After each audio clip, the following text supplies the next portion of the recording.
जीवन में हम जो भी करते हैं वो मात्र शरीर के निर्वहन के लिए है, सिर्फ शरीर को चलाने के लिए।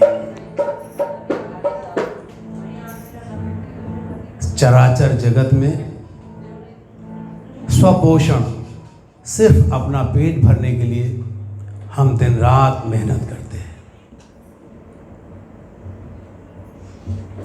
चींटी से लेकर हाथी तक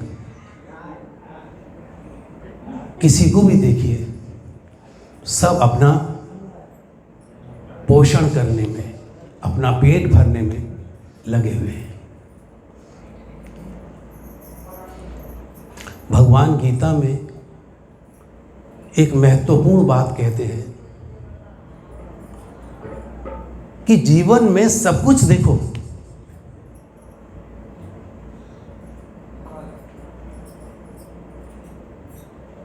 लेकिन इन 4 चीजों को विशेष रूप से इनके ऊपर एक निगाह, एक दृष्टि जरूर दौड़ाओ, जिस पर हमारी दृष्टि कभी जाती नहीं। हम जानते हैं लेकिन मानते नहीं। मानने का अर्थ अपने जीवन में उसे आचरण में हम नहीं उतारते। ठाकुर जी कहते हैं, जन्म मृत्यु जरा व्याधि दुख दोषानुदर्शनम। कौन सी ये 4 चीजें? जन्म, मृत्यु, जरा, जरा किसे कहते हैं? बुढ़ापा, वृद्धावस्था। व्याधि, व्याधि किसको बोलते हैं? बीमारी को। भगवान कहते हैं ये 4 चीजें, इस जगत में कोई ऐसा प्राणी नहीं है जिसको इन 4 चीजों से जिसका सामना नहीं होता है। यहां बैठे कोई ऐसा है जिसका जन्म न हुआ हो अपनी मां से? यहां बैठे सभी लोगों को पता है कि मृत्यु भी अवश्यम भावी है। अगर जन्म है तो मृत्यु उसकी गारंटी है। जो आया है उसका जाना तय है। दुनिया का कोई डॉक्टर, कोई बेस्ट फिजिशियन, कोई चिकित्सक, कोई वैद्य यदि ये गारंटी दे कि आपका ये जीवन, आपका ये शरीर नहीं जाएगा, तो क्या आप खुद उस पर विश्वास करेंगे? Is it possible? क्या ये संभव है? मृत्यु तो अवश्यम भावी है। भगवान अर्जुन से कहते हैं, जातस्य ही ध्रुवो मृत्यु ध्रुवम जन्म मृतस्य च तस्मात् अपरिहारे अर्थे न त्वं सोचितुम अर्हसि। अर्जुन, जिसका जन्म हुआ है उसकी मृत्यु ध्रुव है। ध्रुव यानी 101% उसको जाना ही जाना है। और मृत्यु जिसकी हुई है उसका जन्म होना 101%, उसका जन्म होना भी उतना ही जरूरी है। जो मरेगा उसका जन्म होना और जो जन्मा है उसका मरना, ये विधान है, एक सिस्टम है। इस सिस्टम से बाहर हम नहीं जा सकते। और जन्म और मृत्यु के बीच में 2 चीजें हैं जो हम सब, जिसका हम सामना कर रहे हैं। क्या है वो? व्याधि, बीमारी। कोई ऐसा है जो ये कहे कि मुझे कोई बीमारी नहीं है? ऐसे बहुत से लोग हमको मिलते हैं, वो कहते हैं आई एम फिट, मैं तो बिल्कुल ठीक हूँ प्रभु जी, हमको कोई दिक्कत नहीं है। लेकिन इंटरनल, अंदरूनी उनके शरीर में क्या दिक्कत है उन्हें खुद नहीं पता। डॉक्टर के पास जाते हैं तो वो बताता है आपको हार्ट की प्रॉब्लम है, आपके किडनी काम नहीं कर रहे, आपके गुर्दे नहीं काम कर रहे, आपके इंटेस्टाइन, आपका एब्डोमेन, शरीर के जितने भी अंग हैं उनमें कोई ना कोई रोग है। और जरा अर्थात बुढ़ापा।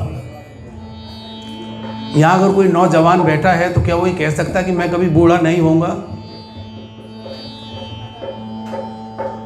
भगवान कहते हैं ऐसा हो ही नहीं सकता। जन्म मृत्यु जरा व्याधि दुख दोषानुदर्शनम। ये 4 प्रकार के जो दुख हैं, भगवान कहते हैं इन दोषों को कम से कम एक बार आप लोग देखिए। कभी विचार करें, जब हमारा जन्म हुआ था, हम अपनी माँ की गोद में पहली बार आए थे, एक कितने सुंदर अबोध मासूम शिशु थे, खेल रहे थे। और उसके बाद क्या हुआ? क्या हम शिशु ही रह गए? नहीं, शिशु के बाद क्या हुआ? हम जवान हुए। अगर कोई बालक ये चाहे कि मैं जवान ना रहूं, बच्चा ही बन के मां की गोद में खेलता रहूं, क्या ये संभव है? नहीं। अगर कोई जवान हो जाए और ये कहे कि मैं बूढ़ा ही ना हूं, इज इट पॉसिबल? क्या ये संभव है? और बूढ़ा होने के बाद जो मृत्यु है, मतलब नॉर्मली सामान्य रूप से बूढ़ा होते हैं तो हम मृत्यु होती है, लेकिन मृत्यु तो कभी भी आ सकती है। एक 5 साल के बच्चे को भी, 10 साल को भी, 100 साल को भी। ऐसे बहुत से लोग हैं जिन्होंने अपनी नौजवान पीढ़ियों को अपने आंखों के सामने से गुजरते हुए देखा है। तो भगवान कह रहे हैं, एक शब्द पे आप मेरे जरूर ध्यान दीजिएगा कि गीता कौन बोल रहे हैं? भगवान बोल रहे हैं। भगवान श्री कृष्ण, भगवान श्री राम, भगवान श्री कृष्ण, भगवान के सब अवतार हैं। तो जो मनुष्य जब कोई भविष्यवाणी करता है कि ऐसा कर लेंगे तो ऐसा हो जाएगा, तो उसमें एक डाउट है। वो चीज़ हो भी सकती है और नहीं भी हो सकती है। लेकिन जब भगवान करते हैं, कहते हैं कि ऐसा होगा, तो वो होगा ही, उसे कोई टाल नहीं सकता, नहीं टाल सकता उसको। तो इस जगत के जो ताप हैं, उन तापों से हम नहीं बच सकते। क्यों नहीं बच सकते भाई? इतने अच्छे अच्छे हमारे पास डॉक्टर हैं, इतने बढ़िया वैज्ञानिक हैं, साइंटिस्ट हैं, सॉफ्टवेयर, आजकल कंप्यूटर का ज़माना है, आप सब लोग देखते हैं क्या कुछ बना रहे हैं हम लोग। यही बैठे बैठे अमेरिका में बात करते हैं। साधन कितने हमारे पास, तो मृत्यु को नहीं टाल सकते हम। भगवान कहते हैं जैसे किसी साइंटिस्ट ने ये कंप्यूटर या मोबाइल बनाया, इसी तरह से इस दुनिया को भी मैंने बनाया है। इस दुनिया का जो साइंटिस्ट कौन है? भगवान कहते हैं मैं खुद हूं। गीता में मया अध्यक्षेण प्रकृति सूयते सचराचरम और हेतुना अनेन कौन्तेय जगत विपरिवर्तते। भगवान कहते हैं मेरी अध्यक्षता में सारे ब्रह्मांड, एक ब्रह्मांड में कितने ग्रह हैं? अनंत हैं, हम काउंट ही नहीं कर सकते, अनगिनत हैं एक ब्रह्मांड में। और भगवान ऐसे अनेक ब्रह्मांडों की रचना एक सेकंड में, पलक झपकने में कर देते हैं। और कहते हैं निमेश, निमेश कहते हैं पलक का झपकना और उठना उसका। बोले इतनी देर में तो अनंत ब्रह्मांडों की सृष्टि भगवान कर देते हैं। तो भगवान कहते हैं ये जो मैं सृष्टि करता हूं, इसका एक नियम है कि अगर मैं इसको उत्पन्न करता हूं तो इसको नष्ट भी मैं ही कर देता हूं। यानी ये धरती अगर बनी है तो धरती नष्ट भी होगी। ये जो ब्रह्मांड बना है, ये ब्रह्मांड भी नष्ट होगा। तो फिर हमारा जीवन भी समाप्त क्यों नहीं होगा? जीवन तो बार बार समाप्त होता है, बार बार। भगवान कहते हैं तुम लोग तो अनंत बार मर चुके हो, तुम्हारी प्रलय तो हो चुकी है। देहिनो अस्मिन् यथा देहि कौमारम यौवनम जरा तथा देहांतर प्राप्तिर धीरज तत् न मोह्यते। बोले जो देह है तुम्हारी, ये जो शरीर है, ये शरीर तो सिर्फ एक कपड़ा है, कपड़ा है। ये कपड़ा काला है, गोरा है, नीला है, पीला है, अनंत तरह का है, 84 लाख किस्म का है। बोले इस कपड़े को जब तुम पहनते हो, कपड़ा क्या है? क्या है? शरीर। भगवान कहते हैं कपड़े तुम बार बार बदलते रहते हो। आप जब कुछ काम करते हैं सुबह से शाम तक, तो शाम को कपड़े उतारते हैं ना, अपने चेंज करते हैं। क्यों करते हैं? कपड़ा खराब हो गया है, मैला हो गया है। तो भगवान कहते हैं ये जो मैला कपड़ा जैसे आप लोग डेली उतारते हैं, तो मैं आपकी जो ये जो शरीर रूपी जो आपका कपड़ा ऐसे बार बार उतार देता हूँ, आपको नई ड्रेस पहना देता हूँ। आप भी तो शाम को नई ड्रेस पहनते हैं ना, ऐसे ही हमारा शरीर है। भगवान कहते हैं मैं भी तुम्हारी ड्रेस चेंज कर देता हूँ। नाराज तो नहीं है ना आप लोग? ड्रेस ही तो चेंज हो रही है, आप भी तो शाम को चेंज करते हैं। वासासी जीर्णानि यथा विहाय नमानि गृह्णाति नरो प्राणी तथा शरीराणि विहाय जीर्णानि अन्यानि संयाति नवानि देहि। बोले जैसे मनुष्य पुराने कपड़ों को उतार के फेंक देता है और नए धारण करता है, इसी तरह से प्रत्येक जीव इस जीर्ण शीर्ण काया को, इस शरीर को जब इस लायक नहीं रहता, इसको उतार के फेंक देता है। उतार के कौन फेंक रहा है इसको? जीवात्मा। इस शरीर में कौन रहता है? काफी पढ़े लिखे लोग हैं, समझदार हैं, मुझे पता है। हाँ माता जी आप बताइए। वेरी गुड, बिल्कुल ठीक आपने। इस शरीर में रहने वाला निवासी है आत्मा। और आत्मा क्या करता है? कुछ दिनों बाद जब उसकी ड्रेस किसी काम की नहीं रहती तो वो उतार के फेंक देता है उसको। हम सब अपनी ड्रेस को एक समय आता है जब फेंक देते हैं। तो ये जो बूढ़ा शरीर है, ये इस आत्मा के लिए जब ठीक काम नहीं करता, आत्मा क्या करती है? इस शरीर से काम लेती है। क्या काम लेती है? दो बातें हैं जो बहुत इंपॉर्टेंट हैं, बहुत महत्वपूर्ण हैं, और आप इसको थोड़ा ध्यान से समझने की कोशिश करें। आत्मा इस शरीर में आती है और हम मां के गर्भ से बाहर आके और दौड़ना शुरू कर देते हैं। और काम क्या करते हैं? हमने शुरू में कहा था, क्या काम करते हैं? पेट भरने का। क्या करते हैं? पेट भरते बस। इस संसार में आप विचार करके गंभीरता से एक बार मनन करो, जब से आपका जन्म हुआ है तब से अब तक क्या कर रहे हो? सिर्फ खा रहे हैं, खा रहे हैं। छोटा बच्चा है, वो माँ का दूध पीने से यहाँ से वो खाना शुरू करता है। जवान होके हम पता नहीं क्या क्या खाते हैं। बहुत से तो जानवरों को ही खा जाते हैं, आजकल ये चल रहा है। और खाते खाते इस दुनिया से निकल जाते हैं, इस देह से ही निकल जाते हैं। है कमाल की बात। पूरे जीवन हमने खाते खाते निकाल दिया, कोई काम नहीं किया।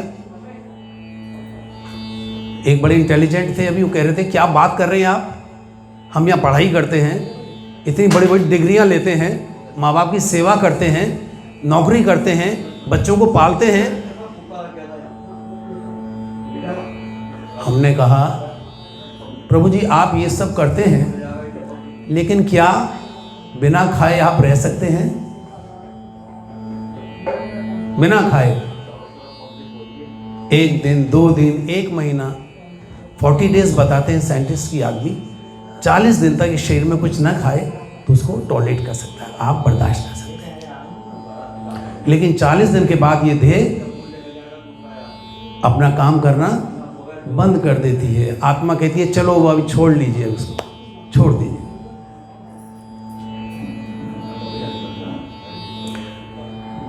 तो ये जो पूरा शरीर है, इससे हम क्या काम ले रहे थे? खाने का। पढ़ाई लिखाई नौकरी इन सब के पीछे उद्देश्य क्या है? अच्छा खाए पिए। शादी हो गई तो मैडम को भी खिलाएं, बच्चे हो गए तो बच्चों को भी खिलाएं, और ये करते करते हम इस दुनिया से चले जाते हैं। भगवान कहते हैं देहिनो अस्मिन यथा देहे कौमारम यौवनम जरा तथा देहांतर प्राप्तिर धीरस तत्न मोहिते। बोले माँ की कोख में जब जीव आता है, वो शरीर को धारण करता है, तो बालपन, कुमारपन, जवानी, बुढ़ापा भोगता हुआ क्या करता है? तथा देहांतर, यानी एक देह से दूसरी देह में चला जाता है। ये हमारा खेल है। ये ऐसा सिस्टम है जिससे हम बाहर नहीं जा सकते, हमको बार बार शरीर बदलना ही पड़ेगा। तो हमने कहा था कि दो काम हैं जो बड़े जरूरी हैं। एक तो हम कर रहे हैं खाने पीने का, वो कहते हैं दूसरा क्या है? भगवान कहते हैं कि ये तुम्हें आज तक नहीं पता कि वो दूसरा काम क्या था। हम यहां पर आए क्यों थे, ये आज तक पता ही नहीं चला हमको।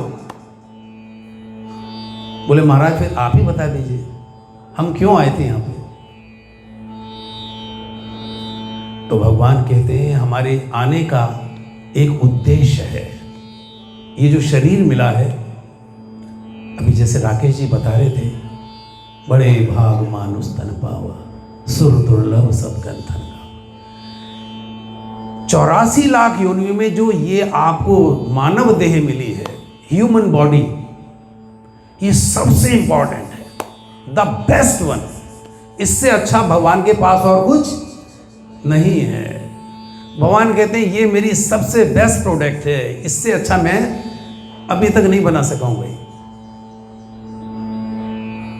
बोले क्यों बनाया आपने? बोले इसीलिए बनाया है कि ये जो ड्रेस है ह्यूमन बॉडी वाली, इसमें यदि आत्मा आती है, अगर ये आपको मिलता है, तो इससे तुम वापस अपने घर जा सकते हो। कहां जा सकते हैं? अपने घर। ये कौन सा अपना घर है? घर तो हमारा है, ये flat number so and so, ये हमारा मकान है, हम तो यहां रहते हैं आराम से। आप किस घर की बात कर रहे हैं? भगवान कहते हैं ऐसे तुम्हारे अनंत घर बदल गए। तुम्हारे अनंत माता पिता बच्चे, जिन्हें आप अपनी छाती से लिपटा के रोते हो, मेरे लाल तेरे बिना रह नहीं सकती, अनंत बार वो तुम्हारा पिता बना होगा, आप उसके बच्चे बने होंगे। ये ड्रेसें बदलती जा रही हैं, लेकिन तुम सब इसी संसार में, इसी झमेले में पड़े रहे। इसका उद्देश्य तुम्हें आज तक ना पता लगा। ये तुम्हारा घर नहीं है, ये आपका घर नहीं है। This is not your home. जैसे स्वीट होम आप लिख देते हैं ना दरवाजे पे, स्वीट होम, अरे मैडम कहीं आइए सर, ऐसे लाखों स्वीट होम आपके बदल गए, लाखों मैडम आपकी चेंज हो गई, लाखों बच्चे आपके अनंत। हर जन्म में हम यही सब कर रहे हैं। भगवान कहते हैं ये घर तो तुम्हारे बदलते ही रहेंगे, अगर आपने मेरी दूसरी बात पर ध्यान नहीं दिया, यानी अपने घर लौटो। अपने घर कोई लौटना चाहता है? हाथ उठा के मुझे बता दीजिए, हम अपने घर वापस जाना चाहते हैं। लोग घबरा के हाथ जोड़ रहे हैं, प्रभु जी रहने दीजिए, हम तो यहीं पर खुश हैं, यहीं पर खुश हैं। हम जैसे भी हैं, हम यहाँ पर खुश हैं, हमें तो यही अच्छा लगता है। बच्चों का रोना धोना, पैसे की किल्लत, ज़मीन की किल्लत, तमाम चिंताएं हमारी हैं, इनमें मरते खपते रोते हुए भी हम कहते हैं यही अच्छा है। करेक्ट। असली घर हमको पता है, लेकिन हमको अपना यही घर पसंद है। यही बच्चे, यही माता पिता, यही मैडम, हस्बैंड, वाइफ, जिन्हें हम गोद में खिलाते हैं। बोले प्रभु जी इसी में कुछ और ठीक बता सकते हो तो बताइए आप, इसे कुछ और बढ़िया कर दें, कुछ और रुपया दे दीजिए, 150 करोड़ रुपया, एक बड़ा बंगला बनवा दीजिए, 4-6 गाड़ी और बढ़वा दीजिए, ऐसा कर दीजिए कि बस प्राइम मिनिस्टर हमसे मिलने खुद ही आए, इतनी प्रतिष्ठा हो जाए। भगवान कहते हैं ऐसा करते करते तुम्हारे अनंत जीवन बीत गए, लेकिन तुम्हारी ख्वाहिशें कभी पूरी नहीं हुई। हजारों ख्वाहिशें ऐसी कि हर ख्वाहिश पर दम निकले, बहुत निकले मेरे अरमान, लेकिन फिर भी कम निकले। तुम्हारी ख्वाहिशें कभी पूरी हुई नहीं। आज ये मिल जाए, आज ये मिल जाए, आज ये मिल जाए, ऐसा हो जाए तो बस फिर ठीक हो जाएगा प्रभु जी, और कुछ नहीं चाहिए। हम मंदिरों में, अपने घर पे क्या मांगते हैं? दिन रात यही तो मांग रहे हैं। किसी से कहते भी नहीं है, लेकिन मन में तो कहते हैं प्रभु ये काम हो जाए, मेरा ये हो जाए बस। उसके बाद मैं कुछ नहीं कहूँगा, एक मेरा कॉलेज बन जाए, मेरा एक होटल बन जाए, मेरी दुकान बन जाए, मेरी नौकरी अच्छी लग जाए, मेरे बच्चे पढ़ लिख जाएं। इसी व्यर्थ की भाग दौड़ में हम लगे हुए हैं, व्यर्थ की भाग दौड़। अगर हमें ये पता चल जाए कि जिनके लिए तुम अपनी जान दे रहे हो, खुद भूखे रह के जिनका पेट भरते हो, तुम्हारा उनसे कोई संबंध नहीं है, you have no relationship with them, आपका उनसे कोई संबंध नहीं है, लेकिन हम उनके लिए जान देते हैं। वो लोग कहते हैं भगवान जब आपने बनाया है, हमारे बच्चे हैं तो प्यार तो बनता है ना, नेचुरल लव है। तो बच्चों से प्रेम नहीं करें तो किससे प्रेम करें? इनके लिए ना कुछ करें तो और किसके लिए करें? भगवान ने कहा इसी का नाम क्या है? माया। इसी का नाम क्या है? मोह और माया। बस यही है ट्रबल, ये है बीमारी। इसके मारे हम और कुछ सोच नहीं पाते। भगवान खुद अपनी माया की तारीफ कर रहे हैं गीता में। भगवान इंसान की बात नहीं कर रहे, कोई बहुत बड़े विद्वान हो, लर्नेड हो, भगवान बोल रहे हैं। क्या बोल रहे हैं? दैवी होशा गुणमयी मम माया दुरत्या। दैवी होशा गुणमयी मम माया दुरत्या। भगवान अपनी माया की तारीफ करने लगे। ये जो आपसे लगी हुई है ना, भगवान इसकी तारीफ कर रहे हैं। दैवी होशा, बोले दैवी है, ये दिव्य है, divine, you can not control it, इसको आप नहीं संभाल सकते। ये जब व्याप्ति है तो हमारे आंसू निकलते ही हैं इस संसार के लिए। गुणमयी, गुणमयी का मतलब क्या है? भगवान कहते हैं इसमें 3 गुण भी हैं।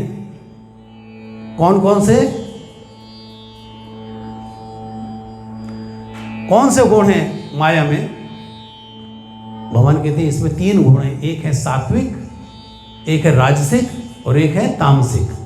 तमोगुण, रजोगुण, सतोगुण। बोले ये क्या भला है? भगवान ने कहा ये माया के अंग हैं, वेपन, हथियार होते हैं ना। भगवान ने कहा ये इसके हथियार हैं। बोले किस तरह का हथियार है ये? बोले ये हथियार इसी जगत के लिए बनाया है मैंने, मेरे घर में नहीं है, ये यहां के लिए मैंने बनाया है, हम सबके लिए। बोले क्या खासियत है? भगवान कहते हैं इस दुनिया में जो आया है उसको 3 ही ये बीमारियां हो सकती हैं। कौन सी? तामसिक। तामसिक का मतलब हमारे 3 तरह के कैरेक्टर हैं। हमारा जो स्वभाव है, हमारे संस्कार जो हैं, आप देखते हो कुछ लोग बड़े मतलबी स्वार्थी होते हैं। अगर उससे ये कहो कि अगर इस व्यक्ति की हत्या कर दें और आपको 1 करोड़ रुपये दे देंगे, कोई दिक्कत तो नहीं? बोले हाँ अभी कर दीजिए सर, 10 की कर दीजिए, आप मुझे 10 करोड़ दे दीजिए। तो ये क्या है? राक्षसी वृत्ति, तामसिक, ये तमोगुणी है। यानी जो व्यक्ति शरीर में देहात्म बुद्धि, अभी शर्मा ही बताया ना, देहात्म बुद्धि क्या है? देहात्म बुद्धि, आत्मा जब देह को ही सब कुछ मान लेती है, वही देहात्म बुद्धि है। इस शरीर को ही हम सब कुछ माने बैठे हैं और इसी के लिए दिन रात पाप कर रहे हैं। तो भगवान कहते हैं इसमें 3 तरह के लोग हैं। एक तो है तामसी बुद्धि, जो इतना राक्षस है कि अपने स्वार्थ के लिए वो कुछ भी कर सकता है, हत्या कर सकता है। और एक है राजसिक। राशि कैसे लोग हैं साहब? बोले बड़े प्रैक्टिकल लोग हैं, गिव एंड टेक। आप हमको ये दीजिए, हम आपको ये देंगे। आप पैसा दीजिए, मैं आपको ये सुविधा दूंगा। तो दुनिया में ये जो व्यापार जो चल रहा है ना, हमारा दिन रात जो हम ले दे रहे हैं, ये सब, ये तो क्या है? तामसिक है। तो जो तामसिक है वो है अज्ञान। अज्ञान यानी अंधकार। जिसे ज्ञान नहीं, जिसे समझ नहीं कि जीवन कैसे जिया जाए, वो क्या है? अंधकार में है, तामस में है। और रजोगुणी क्या है? मोह में है। मोह, आसक्ति, अटैचमेंट। ये चाहिए, ये चाहिए, ये चाहिए मुझे, दिन रात हमको चाहिए। यस, दिस आई वांट, ये चाहिए। हम सब यही कर रहे हैं। अगर जेंटलमैन है, मुंह से नहीं कहते तो मन में यही सोच रहे हैं दिन रात, यही कैसे मामला बन जाए, कैसे कुछ ठीक हो जाए। ये रजोगुण है। और इससे ऊपर एक और गुण है, उसे कहते हैं सात्विक। सात्विक का मतलब वो लोग जो दूसरों की भलाई, दूसरों की भलाई के लिए सोचते हैं, किसी का भला हो जाए हमारे से। अगर मेरे पास 2 रोटी है तो 1 रोटी मैं किसी को दे दूँ, उसकी भूख मिट जाए। और एक और अगर कोई भूखा आ गया तो अपनी वो दूसरी रोटी भी उसे दे दूँ, मैंने तो कल खाई थी, इनको दे दो, मैं मर थोड़ी जाऊँगा एक दिन में। सेंस ऑफ सेक्रीफाइस, त्याग की भावना, सदैव भलाई के लिए परोपकार। जैसे आदित्य शर्मा जी एक संस्था चला रहे हैं।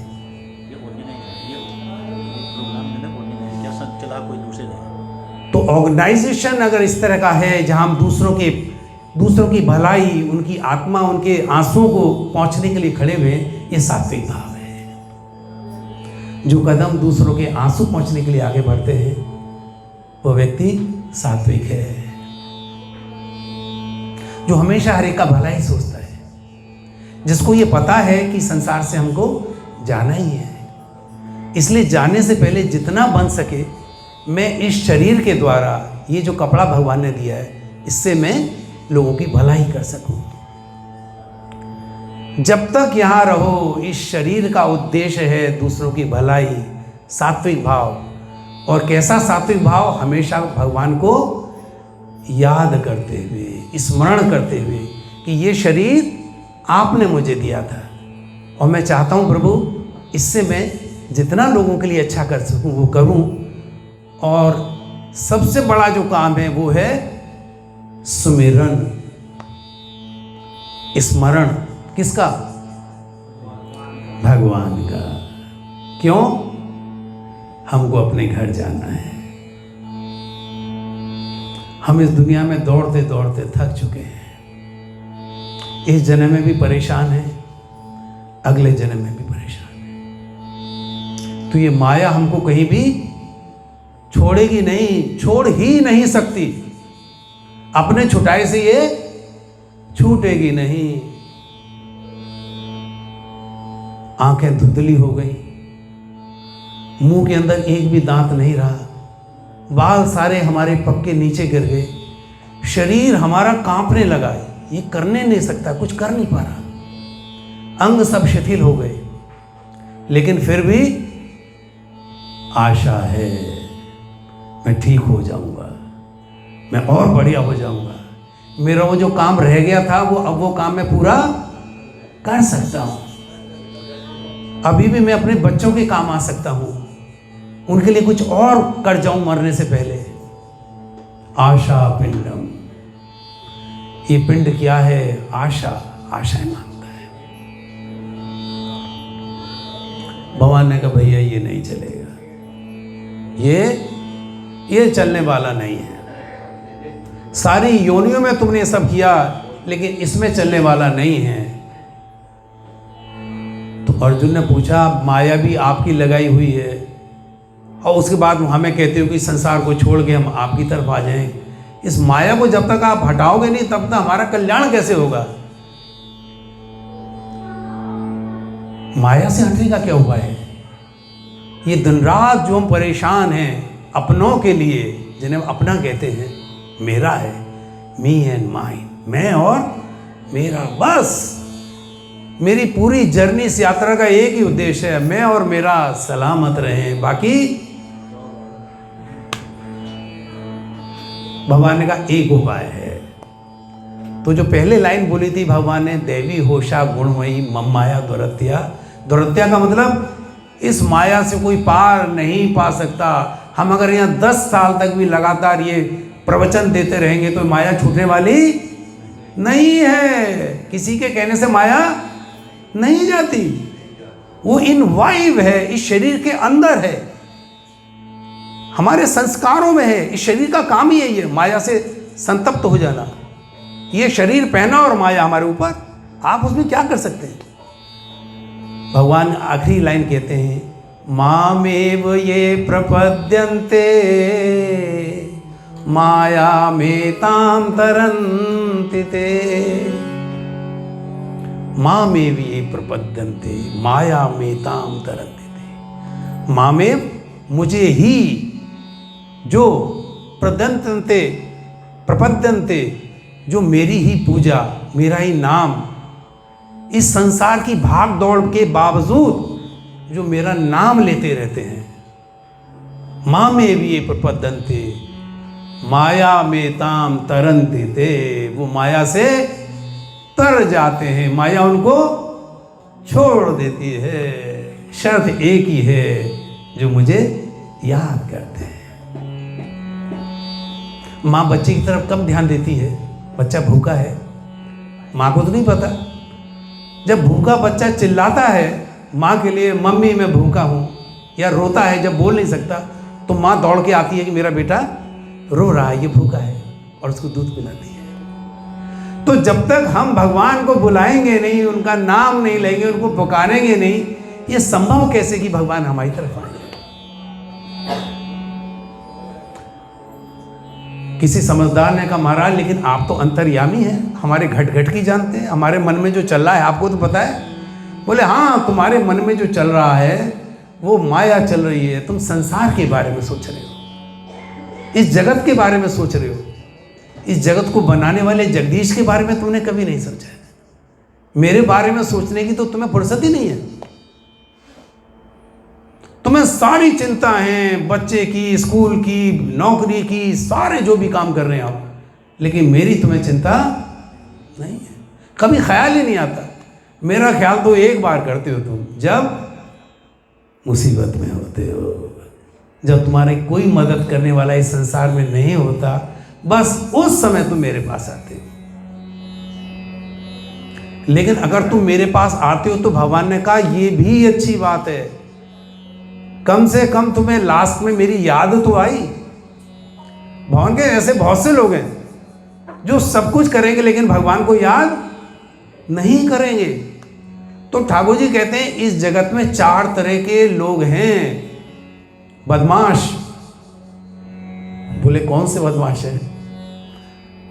भगवान कहते हैं नमाम दुष्कृतिनो मूढ़ा प्रपद्यन्ते नराधमा मायया अपहत ज्ञाना आसुरम भावमाश्रिता। 4 तरह के लोग हैं।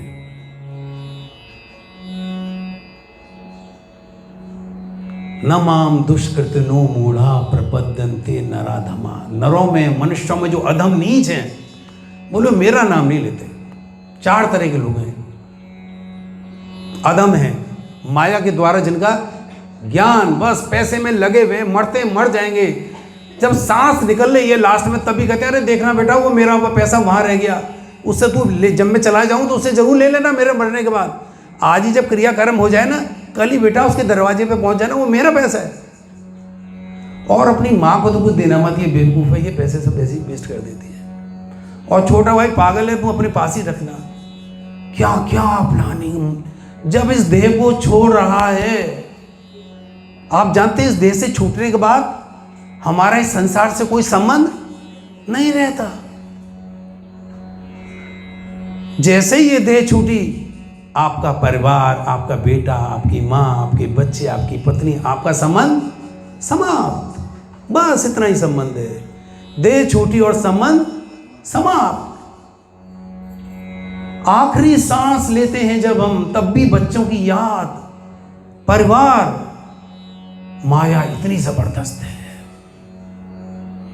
भगवान कहते हैं ये लोग, ये जो दुष्कृतिन हैं, दुष्कृतिन मतलब, कृतिन कहते हैं अच्छा काम, जो अच्छा कार्य करते हैं, लेकिन ये कैसा कर रहे हैं? दुष्कृतिन, काम बुरा कर रहे हैं। यानी भगवान ने तो कृति, अच्छा काम करके ही हमारे अंदर अच्छी चीज डाली है, आत्मा शुद्ध है, परम शुद्ध है ये, लेकिन हम क्या कर रहे हैं यहां पर? उसका दुरुपयोग कर रहे हैं। आपने देखा है ये जो आतंकवादी हैं या जो बदमाश लोग हैं, आप क्या समझते हैं उनकी बुद्धि खराब है? कितने इंटेलिजेंट है। एक सेकंड में हथियार बना लेते हैं, एक सेकंड में बॉम्ब बना देते हैं, एक सेकंड में प्लानिंग कर देते हैं, चलती कारों से कूदते हैं, हवाई जहाज से कूदते हैं, और सारा प्लान उनका होता है वो विस्फोट कर देते हैं, लोगों की जान ले लेते हैं। तो बुद्धि का क्या हो रहा है? दुरुपयोग है। बस भगवान बोले मैंने तो बुद्धि अच्छी दी थी, लेकिन अगर आप उसका दुरुपयोग करें तो क्या किया जाए? एक सर्जन, डॉक्टर के हाथ में चाकू किसी का जीवन बचाता है, और एक बदमाश व्यक्ति के हाथ में चाकू क्या करता है? किसी का जीवन ले लेता है। बुद्धि बहुत अच्छी है, लेकिन माया में लिप्त होके हम नराधम हो गए हैं। माया अपहत ज्ञाना, माया में ऐसे डूब गए, हमें यही नहीं पता लगा कि अपनी भलाई करते करते हमने संसार का कितना बुरा कर दिया। अपना पेट भरने के लिए, अपनी कार के लिए, अपने मकान के लिए, अपनी प्रतिष्ठा के लिए कितने मासूमों की मैंने जान ले ली, इसका मैंने कभी ख्याल ही नहीं किया। न माम दुष्कृतिनो मूढ़ा प्रपद्यन्ते नराधमा। ये मेरी पूजा ऐसे लोग कभी नहीं करते। क्यों? माया अपहत ज्ञाना, माया के द्वारा इनकी बुद्धि, इनका ज्ञान छीन लिया गया है। और क्या है ये? आसुरम भावम आशिता। असुर किसको कहते हैं? राक्षस। बोले क्या है ये? राक्षस हैं। इसलिए किसी बड़ी गाड़ी से, किसी बड़ी कोठी से निकलते हुए किसी व्यक्ति को चमचमाते हुए शीशे के साथ आप अगर ये देखने की भूल कर रहे हैं कि बहुत अच्छे और बड़े आदमी हैं, तो ये हमारी गलतफहमी है। असुर सामने नहीं आता, वो इतना तेज होता है, अपनी बुद्धि का ऐसा दुरुपयोग करता है कि उसे आप पहचान नहीं पाएंगे। तो भगवान कहते हैं ये भी दया के योग्य है। ये माया में आप फंसा, और इसने सात्विक भाव यानी मेरा कभी नाम नहीं लिया, तो इसलिए बुरे कर्मों में लग गया। वो उसी को अच्छा समझने लगा, उसने इसी को जीवन की सार्थकता, यही लक्ष्य बना लिया अपना। भगवान कहते हैं 4 ऐसे भी आदमी हैं जो मुझे बड़े पसंद हैं। तो कहा उन 4 के नाम भी बता दीजिए। तो भगवान गीता में कहते हैं चतुर्वेदा भजन्ते माम जना सुकृतिनो अर्जुन। 4 तरह के लोग हैं जो मेरे पास आते हैं। कौन कौन से? आर्थो जिज्ञासु अर्थार्थी ज्ञानी च भरतर्षभ।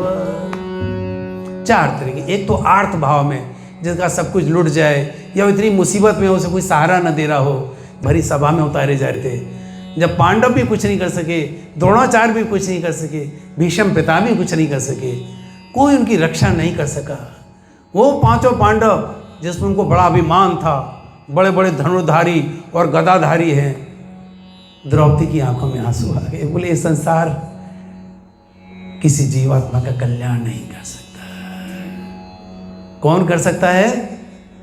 एक वही है गोवर्धन गिरवरधारी मेरा श्याम सुंदर। आर्त भाव से द्रौपदी ने पुकारा है, हे गोपेश, हे कृष्णा, हे श्याम सुंदर मेरी रक्षा करो। और भगवान ने अनंत चीर बढ़ा के द्रौपदी के वस्त्रहरण होने से रोक दिया, उनकी रक्षा की। 5 बलशाली इसके पति थे, वो उसकी रक्षा नहीं कर सके। कौन कर सकता है? भगवान। भगवान ने कहा जब कोई आर्त भाव से मेरे आगे आंसू बहाता है, कहता है प्रभु अब मैं समझ गया ये दुनिया मेरे काम की नहीं, ये मेरी कोई मदद नहीं कर सकती, करने वाले तो आप ही हैं।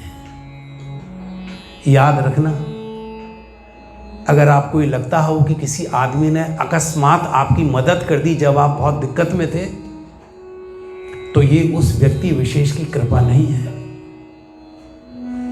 भगवान उसको प्रेरणा देते हैं, तुम जाओ वहाँ एक आदमी बहुत परेशान है, मुझे पुकार रहा है, और माध्यम बना के, निमित्त बना के भगवान उसको भेज देते हैं। उसका भी धन्यवाद करो जिसे निमित्त बनाया। लेकिन असली कृपा किसकी है? मेरे ठाकुर जी की। हम सबकी देखभाल बस वही करता है। वो जिज्ञासु जो जानना चाहे भगवान कौन है, भगवान कहते हैं ये भी अच्छा है, मुझे जानना तो चाहता है। अर्थार्थी, अर्थ कहते हैं धन को, धन संबंधी कोई समस्या हो, लोग मंदिरों में जाके रोते हैं, प्रभु जी लड़की की शादी नहीं हो रही, पैसा नहीं है, क्या करूं, आत्महत्या कर लूं कहीं जाके। भगवान कहते नहीं, कोई बात नहीं। अगर सच्ची आत्मा से, भगवान कहते हैं अगर सच्चे हृदय से तुम मुझे बुलाओगे तो ऐसा नहीं हो सकता कि मैं ना हूं। ऐसा नहीं है भगवान सतयुग में ही आते हैं, या त्रेता में ही भगवान श्री राम आते हैं, या द्वापर में मेरे कन्हैया कृष्ण बन के आते हैं। नहीं, भगवान कहते मैं तो हमेशा हूं तुम्हारे पास। वो कौन सा समय है जब मैं तुम्हारे पास नहीं हूं? मेरे भाई बहनों, भगवान कहते हैं मैं हर पल तुम्हारे साथ हूं। ईश्वर सर्वभूतानि हृदयेषु अर्जुन तिष्ठति। गीता में भगवान कह रहे हैं, बोले हर प्राणी मात्र के हृदय के अंदर मैं बैठा हुआ हूं, लेकिन तुमने कभी मुझे देखा ही नहीं। तुमने संसार, बस संसार की तरफ देखते रहे। तुम्हारे जीवन में कोई ऐसा मिला ही नहीं जिसने तुम्हें कभी गलती से बता दिया हो कि भैया कहां दौड़े जा रहे हो। सब कुछ तो तुम्हारे पास ही है। भगवान की कृपा है, वो तुम्हारे भीतर है। ईश्वर सर्वभूतानि हृदयेषु अर्जुन। भगवान कहते हैं हर प्राणी के अंदर में बैठा हुआ हूं, हर प्राणी में। प्राणी की बात क्या कर रहे हैं? मतलब हम 84 लाख योनियों की बात कर रहे हैं। चराचर, चर और अचर। चर जो चल सकते हैं, लिविंग, हम जैसे गाय, बैल, घोड़े, चींटी, मनुष्य, जो चलने वाले हैं ये प्राणी। और दूसरे क्या हैं? अचर। अचर कौन से? कौन से? पेड़ पौधे। भगवान कहते हैं there is no difference between them and you yourself. किसी पौधे में और आप में कोई फर्क नहीं है। इसलिए मेरे भाई, किसी पौधे को उखाड़ने से पहले 100 बार सोचना तुम किसी का जीवन ले रहे हो। तुम किसी का जीवन ले रहे हो। उसकी मजबूरी क्या है? वो चल नहीं सकता, वो चल नहीं सकता। हम चल सकते हैं। कुत्ता दौड़ के कहीं छिप जाता है, मनुष्य दौड़ के घर के दरवाजे बंद कर लेता है, लेकिन वो बेचारा क्या करे? वो तो अचर है, चल नहीं सकता। भगवान कहते हैं चल न पाने का दोष उनकी सजा है। उन्होंने कुछ ऐसा कर्म किया है जिसकी वजह से उनको ये दंड मिला है। लेकिन इसका मतलब ये तो नहीं कि हम उनके साथ अत्याचार करें। हम मनुष्य हैं तो ये तो नहीं हम किसी गाय को, भैंस को, बकरी को, किसी मुर्गी को, किसी पशु को उसकी हत्या करें। भगवान कहते हैं आप में और चींटी में कोई फर्क नहीं है। कभी विचार नहीं करते, किसी का जीवन लेते हो तो ऐसी तुम्हारा कोई जीवन ले और जीवन लेगा। भगवान कहते हैं कर्म का सिद्धांत अटल है। कर्मण्येवाधिकारस्ते मां फलेषु कदाचन। मां कर्म फल हेतुर्भुर्मा ते संगोस्तु कर्मणि। भगवान कहते हैं जो तुम कर रहे हो इसका फल तुम्हें मिलेगा ही मिलेगा। ब्रह्मा जी भी इसको मिटा नहीं सकते। दुनिया की कोई शक्ति आपको इसे नहीं मिटा सकती। जो किया है वो भोगना पड़ेगा। इसलिए किसी को दुख देते समय हमेशा याद रखना, कहीं मुझसे कोई ऐसी गलती तो नहीं हो रही, मैं किसी को सता तो नहीं रहा, जाने अनजाने में भी। ऐसा कोई काम तो नहीं कर रहा है जिससे मेरे कारण कोई दुखी है। ऐसा कोई कर्म हमसे ना हो जाए। भगवान कहते हैं कर्म 3 तरह से हो सकते हैं, मनसा वाचा कर्मणा। कर्मणा क्या? हाथ पैरों से आपने किसी को मारा पीटा, किसी गरीब को, किसी जानवर को डंडे मारे, किसी को अपने पैरों से कुचल दिया, किसी को धक्का दे दिया। भगवान कहते हैं तुमको सजा मिलेगी और इसकी कई गुना मिलेगी। आपने अगर एक को मारा है, ठाकुर जी कहते हैं मैं तुम्हें 100 आदमियों से तुम्हारे को इससे 100 गुना सजा मिलेगी। और एक होता है वाचा, वचन से किसी को कड़वा बोलना, ये सोच के कि ये धनवान नहीं है, गरीब है, ये लाचार है, मेरे आगे क्या बोल सकता है, उसको मैं गाली गलौज करूं, उसे इतना लज्जित करूं, इतना प्रताड़ित करूं कि वो रोता रहे लेकिन मेरी तरफ वो देख ना पाए, मुझे जवाब ना दे सके। अपने वचनों से किसी को चोट मत पहुंचाना मेरे भाई। हाथ पैरों से भी ज़्यादा बुरी चोट है इस वचनों की। आप देखते हो इस बोलने मात्र से आज दुनिया में लाखों तलाक हो रहे हैं, लाखों बेटियां घर छोड़ रही हैं, लाखों माता पिता मजबूर होकर वृद्धाश्रमों में आ रहे हैं। ये सारा संसार ये दुखी क्यों है? हमारी वाणी से, हमारे वचनों से। हम इतना बुरा कहते हैं लोगों को कि लाचार होकर वो छोड़ देते हैं। एक माँ बाप जो पूरी शक्ति लगा के अपने बच्चे का पोषण करते हैं, बड़ा होकर जब उनको धक्का दे देता है, बाहर निकलो यहाँ से, सोचिए कितना कष्ट होता होगा। वो गोद में लेके जिसके लिए सपने लेता है मेरा राजा बेटा बड़ा बनेगा, और राजा बेटा जब उनको लात मारता है, कभी वचनों की चोट मत देना मेरे भाई। भला किसी का कर न सको तो बुरा किसी का मत कर, बुरा मत करना। अपने काम के लिए तुम जो मर्जी करो, लेकिन किसी को सता के अगर तुमने कोई सफलता प्राप्त की तो याद रखना उसकी लाखों गुना कीमत तुम्हें अदा करनी पड़ेगी। तीसरा है मनसा, मन से।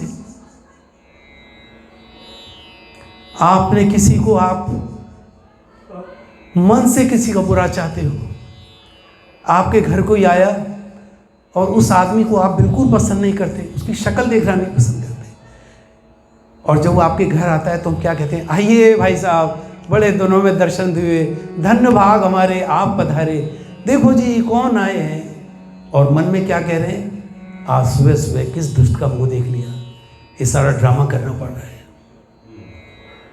ऐसा होता है ना, आपका मन जाता है लेकिन आप संसार में कहते नहीं हैं। भगवान कहते हैं ये भी उतना ही बड़ा गुनाह है जो हाथों से किया गया, जो वाणी से किया गया। मनसा वाचा कर्मणा, काम एक ही है, किसी भी तरह से करो, तरीके अलग हो सकते हैं लेकिन कर्म तो कर्म ही है। इसलिए कर्म कैसे हो सकते हैं, 2 तरह के होते हैं। भगवान गीता में इसको बता रहे हैं, कर्मणो ह्यपि बोद्धव्यम, बोद्धव्यम च विकर्मणा, अकर्मणश्च बोद्धव्यम, गहना कर्मणो गति। भावना कहते हैं 3 चीज़ों को तुम्हें जरूर जानना चाहिए जो दिन रात तुम काम कर रहे हो। क्या? कर्मणो ही अभी बोद्धव्यम, जो कर्म है, कैसा कर्म, सकाम कर्म। जब आप कोई कर्म किसी उम्मीद, किसी आशा से करते हैं तो कैसा कहलाता है वो कर्म, सकाम। मुझे अपने बच्चों को पढ़ाना है, मुझे अच्छा घर बनाना है, मुझे अपनी पोजीशन ऊंची उठानी है, तो मैं 8 घंटे के बजाय 16 घंटे काम करूंगा, मैं 24 घंटे काम करूंगा। भगवान कहते हैं ये कर्म कैसा हो रहा है, सकाम। इसके पीछे आपकी जो इच्छाएं, जो डिज़ायर, जो आपकी अतृप्ति, आपकी जो इच्छाएं हैं वो इस तरह पूरी हो रही है कि मैं ये काम ऐसे करूंगा। तो भगवान कहते हैं ये सब क्या है, सकाम कर्म। और इसका जो उल्टा है विकर्मणा, विकर्मणा बोधव्य। विकर्म किसे कहते हैं? जो कर्म का उल्टा, यानी अच्छा काम है तो वो बुरा काम है। विकर्म जो बुरा है, जो शास्त्रों के अनुसार जो अनुमोदित नहीं है। आप सुनते हैं दिन रात दया करो, किसी को सताओ मत, किसी का बुरा मत कीजिए, भलाई कीजिए। तो भगवान कहते हैं कि ये जो तुम कर रहे हो, ये वाला जो कर्म है, इस कर्म के बारे में विचार करो। ये विकर्म है, बुरा है। किसी का बुरा चाहना, किसी के बारे में बुरा चाहते हो तो वो विकर्म है। और तीसरा भगवान कहते हैं अकर्मण। ये अकर्म क्या है? अच्छा काम हो गया, बुरा काम हो गया, इसके अलावा भी कोई काम है? भगवान कहते हैं असली जो काम है वो यही है। अकर्म का मतलब कोई काम न करना। अकर्म का मतलब कोई काम न करना। अर्जुन का ये भी कोई बात हुई? अच्छा और बुरा तो समझ में आता है, लेकिन अकर्म कोई काम न करना, ये क्या मतलब है? भगवान कहते हैं जब इस जगत में तुम जो भी काम करते हो, अगर वो मेरे लिए करते हो तो सारे काम करते हुए भी वो सारे कर्म अकर्म हो जाते हैं। ये है सिद्धि जो हमको इस जगत में रहते हुए करनी है। स्कूल जा रहा हूँ, कॉलेज जा रहा हूँ, नौकरी पे जा रहा हूँ, दुकान पे जा रहा हूँ, भीख मांगने जा रहा हूँ, मजदूरी करने जा रहा हूँ, काम कोई छोटा बड़ा नहीं होता। कर्म तो कर्म है। जैसी बुद्धि, जैसे कर्म के हिसाब से हमें जीवन मिला, उसी हिसाब से अपना काम कर रहे हैं अपनी मतानुसार। काम कोई छोटा बड़ा नहीं है। लेकिन भगवान कह रहे हो काम कर किसके ले रहे हो? बोले हम तो अपने बच्चों के लिए कर रहे हैं, परिवार के लिए कर रहे हैं। आजकल आप देखें लोग समाज के लिए कर रहे हैं, बड़े सामाजिक कार्यकर्ता हैं। और इससे भी बड़े जो सेवक हैं वो देश के लिए कर रहे हैं, राष्ट्रवादी लोग हैं। एक आम आदमी परिवार के लिए सोचता है, एक सामाजिक नेता वो समाज के लिए सोचता है, और उससे बड़ा जो नेता है वो पूरे देश के लिए सोचता है। जैसे मोदी जी सोच रहे हैं देश के लिए, देश की उन्नति करें, एक समाज की उन्नति करना चाहते, एक अपने परिवार की उन्नति। आज मुझे रोटी खाने को नहीं है, मैं इतनी मेहनत करूंगा, मेरा कोठी होगी, मेरे बंगले होंगे, मेरी प्रतिष्ठा होगी। भगवान कहते हैं इन कामों का क्या मूल्य है? ठाकुर जी कहते हैं बड़ा वाला एक, सिफर, जीरो। बोले कमाल हो गया, हम इतने काम कर रहे हैं, इतने सोच समझ के, आप कह रहे हैं कुछ नहीं, शून्य। भगवान ने कहा शून्य से भी नीचे कुछ है तो वो लिख लो।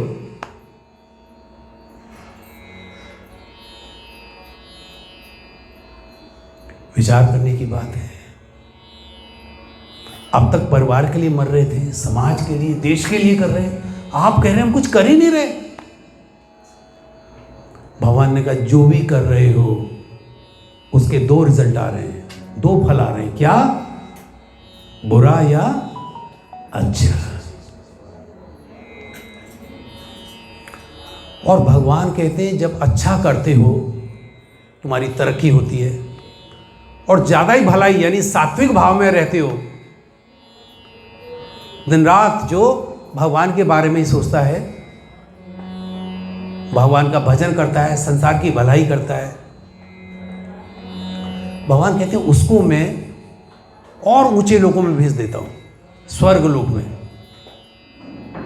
उससे भी कोई बड़ा यज्ञ करता है, तप करता है दिन रात, भगवान कहते हैं उसको मैं ब्रह्म लोक में भेज देता हूं। धरती नहीं, स्वर्ग लोक, ब्रह्म लोक। हमने तो धरती को नहीं देखा, स्वर्ग लोक को जानते ही नहीं, और ब्रह्म लोक की तो कल्पना है। भगवान कहते हैं ये सब भौतिक जगत है मेरे, 14 त्रिभुवन हैं। जो जितना बड़ा योगी, जो जितना बड़ा संत, जो जितना बड़ा साधु जो भी काम कर रहा है, उनको ऊंचे ऊंचे पद, ऊंची ऊंची उनको ग्रह, ऊंचे उनको लोग उनको मिल सकते हैं। लेकिन जब वो पुण्य समाप्त हो जाएगा तो क्या होगा? फिर नीचे गिरना पड़ेगा, फिर इसी दुनिया में हमें आना पड़ेगा। आ ब्रह्म भवनान लोका पुनरावर्तिनो अर्जुन है। आर्तो जिज्ञासु अर्थार्थी ज्ञानी च भरतर्षभ।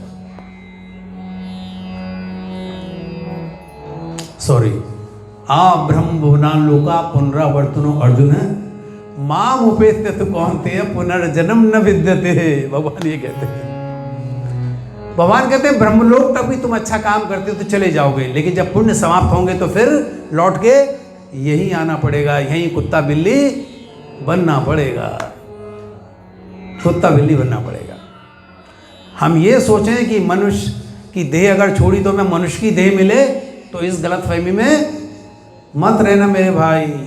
ये तो 84 लाख जन्मों के बाद तुम्हें मिल गई है। You are the most fortunate person.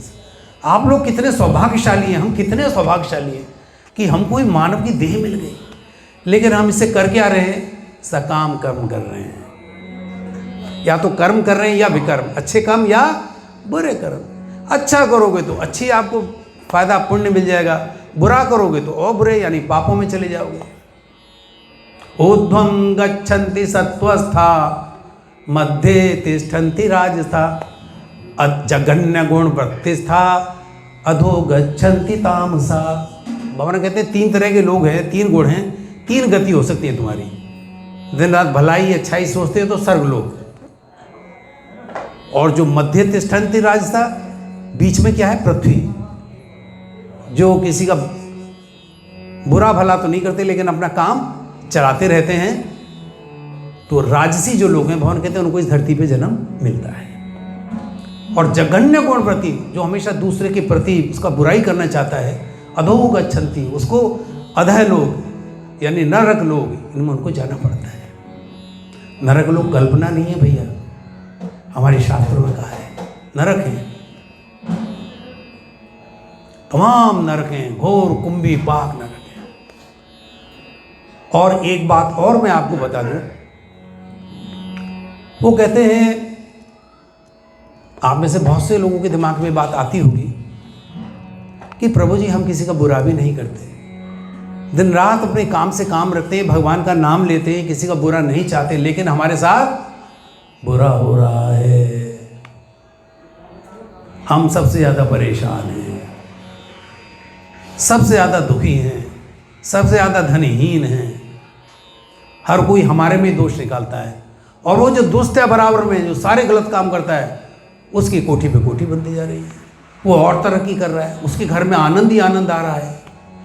तो बोले भगवान क्या अच्छा करने की सजा ये है कि उसको और दुखी करते हैं आप? और बुरा काम करने की क्या ये उसका पुण्य है कि उसको और आगे बढ़ाते जाते हैं? भगवान ने कहा इस खुशफहमी में मत रहना मेरे भाई।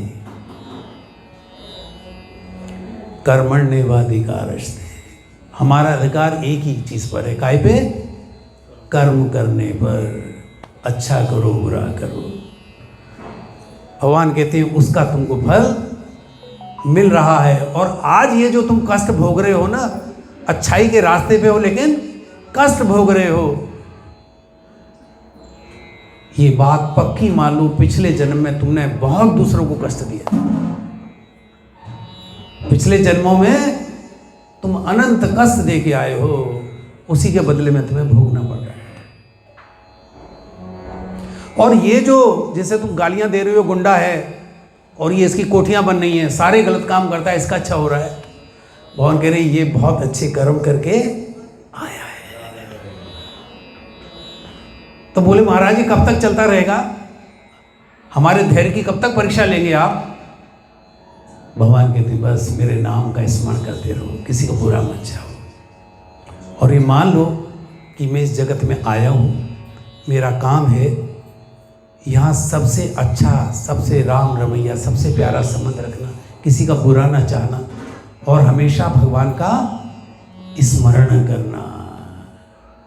यहाँ जो असली काम है वो है भगवान का नाम। राम से बड़ा राम का नाम, भगवान का नाम है सबसे बड़ा। बोले इसलिए जो बुरा कर रहा है, अगली बार इसको इससे 100 गुना ज़्यादा तकलीफ होने वाली है, इसलिए जो तुम्हारे पास जो तकलीफ हो रही है इसे सह लो, सह लो इसे। बोले कितनी कष्ट है? बोले हाँ, अपने आंसुओं को मत दिखाओ, कोई फायदा नहीं है, तुम्हारे आंसू तो सिर्फ मैं ही देखता हूँ, ये दुनिया तुम्हारे आंसुओं को, तुम्हारी तकलीफ, तुम्हारी मुसीबतों को ले जाएगी।